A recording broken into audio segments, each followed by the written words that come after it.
trapped in an elevator, she made the craziest request of her life. Pretend to be my boyfriend, just for one day. He said yes, but neither of them expected what would happen next. Before we dive in, tell us in the comments, where in the world are you watching from? Elena Martinez has built an empire. At 32, she runs one of the most successful marketing firms in the city. But today, rushing through the Grand Harbor Hotel, she feels anything but successful. The elevator doors start closing. "Hold it!" she calls out. A hand catches the door. Elena steps inside, breathless, her heels clicking against the polished floor. She hits the button for the 8th floor without looking at the stranger who helped her. "Thank you," she murmurs. "No problem," James Sullivan replies. He presses the button for the 5th floor and leans against the wall. He checks his phone. A photo of a little girl with braids and a gap-toothed smile fills his screen.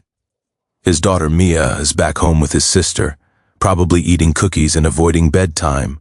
The elevator hums upward, then it stops. The lights flicker. A mechanical groan echoes through the shaft.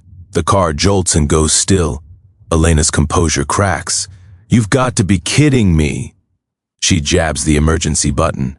A crackling voice responds, "We're aware of the situation. Maintenance is on the way." Approximately 25 minutes. 25 minutes? Elena pulls out her phone. No signal. She closes her eyes and exhales slowly. Perfect. This is exactly what I needed today. James stays calm. After 5 years of single fatherhood, tantrums, midnight emergencies, forgotten homework, a stuck elevator barely registers. "Could be worse," he offers. "How could this be worse?" He pulls a small tin from his pocket.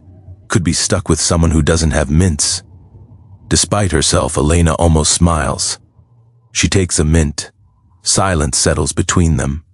James notices her checking her watch repeatedly, fingers drumming against her purse. Whatever she's dealing with is eating at her. Then the words burst out. "I'm supposed to be checking this venue. There's a wedding here Saturday. My ex-fiance's wedding to my former best friend, the woman he cheated with. At the same hotel where we were supposed to get married." James blinks. "That's a lot. My mother accepted the invitation on my behalf. So now I have to go. I have to sit there and watch while everyone whispers about poor Elena who couldn't keep her man."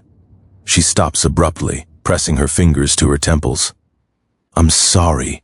I don't know why I'm telling you this. Sometimes strangers are easier," James says quietly. No history, no judgment.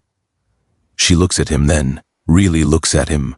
Kind eyes, warm and genuine, not polished like the men in her world, real. Before she can stop herself, she says something insane. "I need a fake boyfriend." James's eyebrows rise. "For Saturday. For the wedding." The words tumble out. "I can't walk in there alone. I need someone beside me. Just for one day. Then we never have to see each other again." Her cheeks flush with desperation and embarrassment. "I know how this sounds. I run a company. I manage hundreds of people. And here I am, trapped in an elevator asking a complete stranger." "What time on Saturday?" James asks. Elena stares. "You're saying yes? What time?" "The ceremony starts at 4. But I'd need you there by 3. "Why would you agree to this?" she whispers. James thinks about all the times he felt utterly alone. Hospital waiting rooms, signing papers he never thought he'd sign. Watching Mia ask questions about her mother he couldn't answer. "Because everyone deserves someone in their corner," he says simply. "Even if it's just for one day." The elevator hums back to life. The car jolts and resumes climbing. When the doors open on the 5th floor, James steps out. "Give me your number." They exchange contacts quickly. "Saturday at 3, he says. "I'll be there." The doors close, leaving Elena alone with her racing heart and the strangest feeling that something just shifted, something she never saw coming. Saturday arrives with perfect weather. Clear skies, gentle breeze. the kind of day that belongs in a magazine. James stands in front of his mirror, adjusting his navy suit for the third time. His phone buzzes. I'm in the lobby, trying not to panic. Please tell me you're here. He smiles and types back. Navy suit. On my way down. When the elevator opens, he sees her immediately. Elena wears a deep emerald dress that flows like water. She looks stunning and terrified. You clean up well, she says when he reaches her. You sound surprised, pleasantly reassured. She takes his offered arm. Her hand trembles slightly. Ready? Are you? No, but let's do this anyway. The ceremony room is breathtaking. White roses cascade from every surface. Soft music fills the air. Guests whisper in hushed, reverent tones. James feels Elena's grip tighten on his arm as they walk to their seats. Fourth row, aisle side. You're doing great, he whispers. Just breathe. When Marcus appears at the altar, tall, polished, confident in his designer tuxedo, Elena goes rigid beside him. And when her former best friend Sophie walks down the aisle in a dress that probably costs more than James's car, he gently takes Elena's hand. She squeezes it like a lifeline. The ceremony feels endless. James watches Elena from the corner of his eye. She keeps her chin up, her expression composed, even as her hand grips his tighter and tighter. When the officiant pronounces them husband and wife, Elena claps along with everyone else. Her smile is fixed and brittle. Almost over, James whispers. You're incredible. She turns to him, eyes glistening. Thank you, she mouths. The reception is worse. Every conversation feels loaded with judgment. Elena, we didn't expect you to come. You're so brave to be here. Really so brave. And who is this handsome gentleman? You've been keeping secrets. James handles it with surprising ease. When people ask how they met, he smiles. Would you believe an elevator? When they ask how long they've been together, he deflects with charm. Long enough to know she's extraordinary. Elena watches him navigate her world, a world of sharp edges and hidden agendas, with unexpected grace. He doesn't belong here among the socialites and executives, but somehow, he holds his own. Then Marcus appears. He walks over with Sophie on his arm, champagne in hand, that familiar smirk plastered on his face. Elena, I'm glad you could make it. His eyes slide to James, assessing, dismissing. And you brought a date, how unexpected. Marcus. Elena keeps her voice cool. Congratulations. The ceremony was lovely, wasn't it? Sophie chimes in, her voice dripping with false sweetness. I'm so glad you could share our special day. I know things ended awkwardly between us, but... Awkwardly, Elena repeats, her voice dangerously calm. Is that what we're calling it? Sophie's smile flickers. I just meant, you were my best friend. You helped me plan my wedding. You held my hand when I picked out my dress. Elena's voice is steady but carries enough edge to silence nearby conversations. And the entire time, you were sleeping with my fiancé. Elena, Marcus's voice holds a warning. Don't make a scene. No, she says firmly. You sent me an invitation. You wanted me here. So here I am. And I'm not going to pretend what you did was just awkward. It was a betrayal by both of you. Marcus's face reddens. You need to leave. This is my wedding. She's not going anywhere. James's voice is calm, but it cuts through the tension like a blade.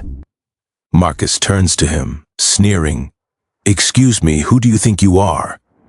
I'm the man suggesting very politely that you walk away before you embarrass yourself further. Embarrass myself? Marcus laughs, but there's uncertainty in it. This is my event.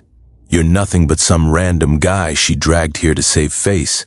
Maybe, James says evenly. But at least I'm not the guy who cheated on her and then invited her to watch him marry the other woman. That takes a special kind of cruelty.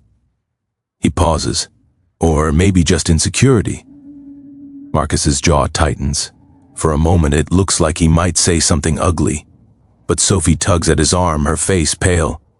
Let's go, she whispers urgently. People are staring. With one last venomous look, Marcus allows himself to be led away. Elena stands frozen, her heart pounding. Around her, conversations slowly resume, but she can feel the shift. People are looking at her differently now, not with pity, with something closer to respect. James touches her elbow gently. Want to get some air? She nods, not trusting her voice. The balcony overlooks the hotel gardens. Fairy lights twinkle in the trees below. Elena leans against the railing, breathing deeply. I can't believe I did that, she whispers. I've spent 3 years being professional, composed, above it all. And tonight you told the truth, James finishes. There's nothing wrong with that. There's everything wrong with that. I have a reputation, a business. I can't afford to be seen as emotional or vindictive or human. James raises an eyebrow. Elena, you stood up for yourself. That's not weakness. That's strength. She turns to look at him, really look at him. In the soft light, he seems different, warmer, more present than anyone she's met in years. Why did you really agree to this? She asks quietly. And don't say it's because everyone deserves someone in their corner. I want the real answer. James is silent for a long moment. He gazes out at the gardens. My wife started getting sick when Mia was 2, he says finally. Headaches, fatigue, confusion. We thought it was stress, but it kept getting worse. Elena's chest tightens. They diagnosed her with a rare autoimmune condition. It attacked her nervous system, slowly shutting everything down. His voice cracks slightly. She fought for 18 months. And then one morning, I woke up and she was gone. Elena presses her hand to her mouth. I'm so sorry. It was 5 years ago. Some days it feels like yesterday. He turns to face her. But I remember what it felt like walking into rooms full of people and feeling invisible, putting on a brave face when I was falling apart inside. He meets her eyes. You asked why I said yes. That's why. Because I saw something in you that I recognized. And I thought maybe we could both use someone in our corner. They stand in silence. 2 people who've walked through fire. Thank you, Elena whispers. For everything. Thank you for asking. She laughs, surprised. Can I ask you something? You can ask. I might not answer. Would you want to get coffee sometime? Not as a fake boyfriend, just as... She hesitates. Someone to talk to? James studies her for a moment. Then he smiles. I'd like that. Coffee becomes dinner. Dinner becomes walks in the park. Walks become late-night phone calls that stretch into early morning. For 2 weeks, it feels easy. Natural. James tells her about Mia's obsession with space and how she wants to be an astronaut. Elena tells him about the challenges of running a company, about the pressure to always be perfect. They're careful with each other, testing the waters. Both have been burned before, but something is shifting. James finds himself thinking about Elena at odd moments. When Mia says something funny, when he's cooking dinner, when he's falling asleep.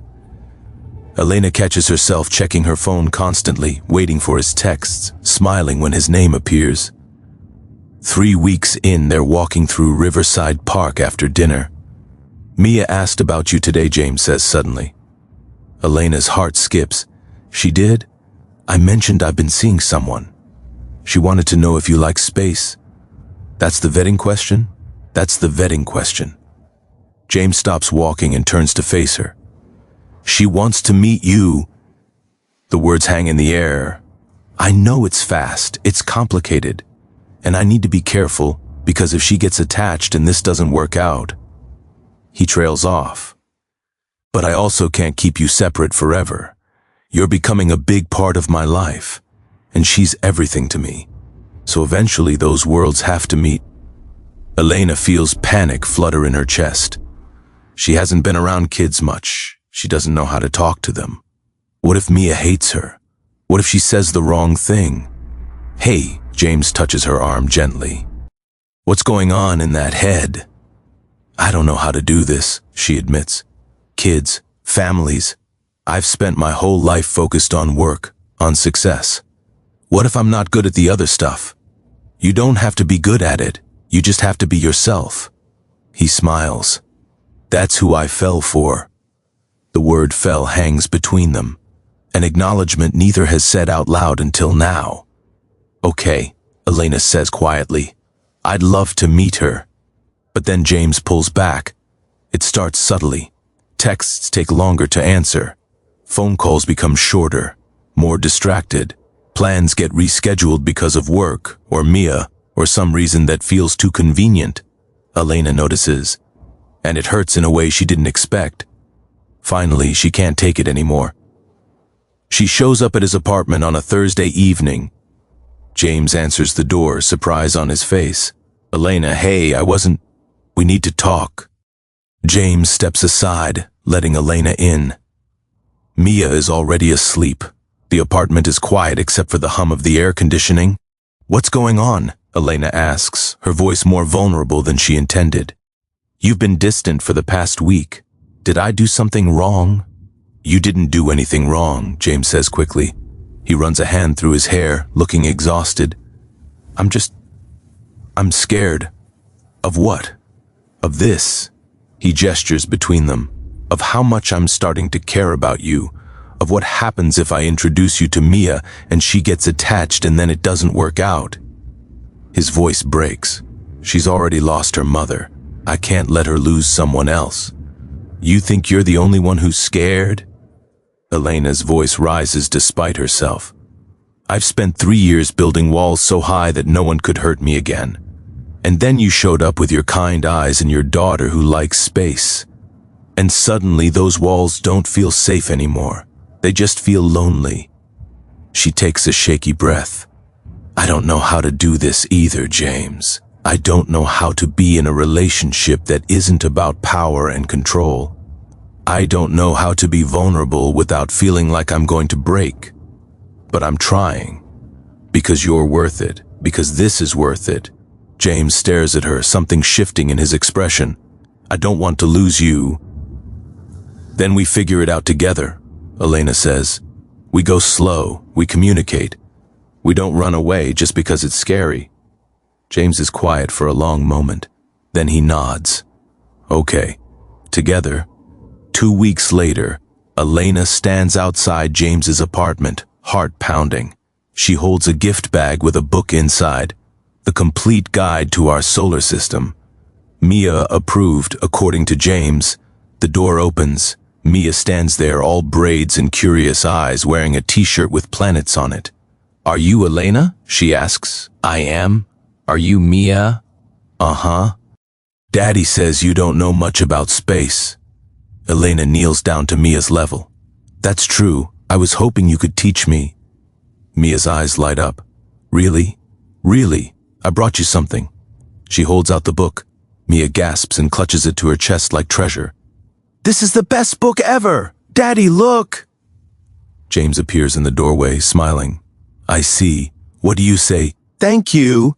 Mia throws her arms around Elena's neck in an impulsive hug. Elena freezes for a second, then carefully hugs back.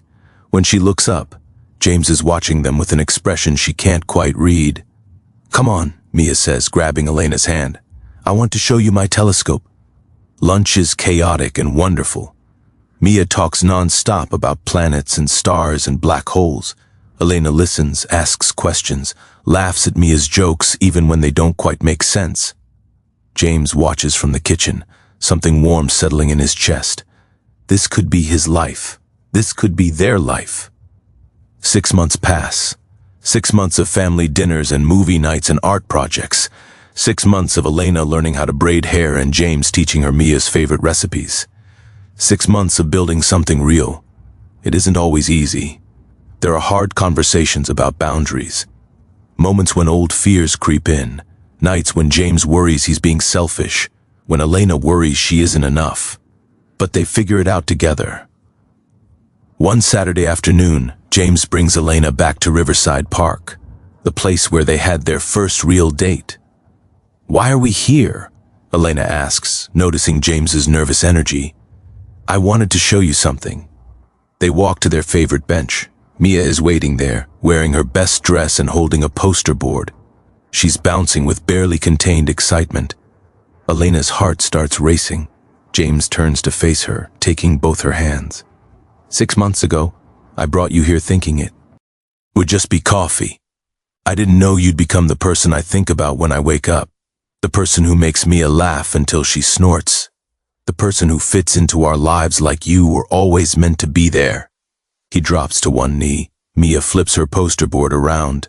In big glittery letters it reads, "Will you be part of our family?" Elena presses her hands to her mouth, tears streaming down her face. "I love you," James says. "Mia loves you. We want you here. Not as a guest, as family." He pulls out a small velvet box. "Will you marry me?" "Yes," Elena whispers, then louder. "Yes. 1,000 times yes." James slides the ring onto her finger and stands, pulling her into his arms.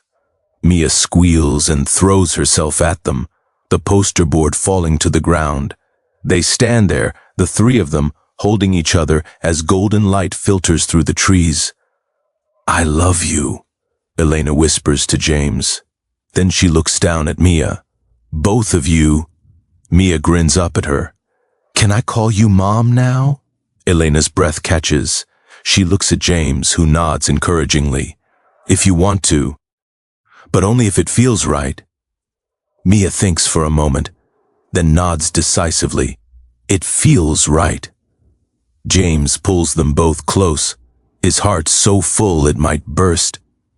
"Home isn't a place," he says softly. "It's us."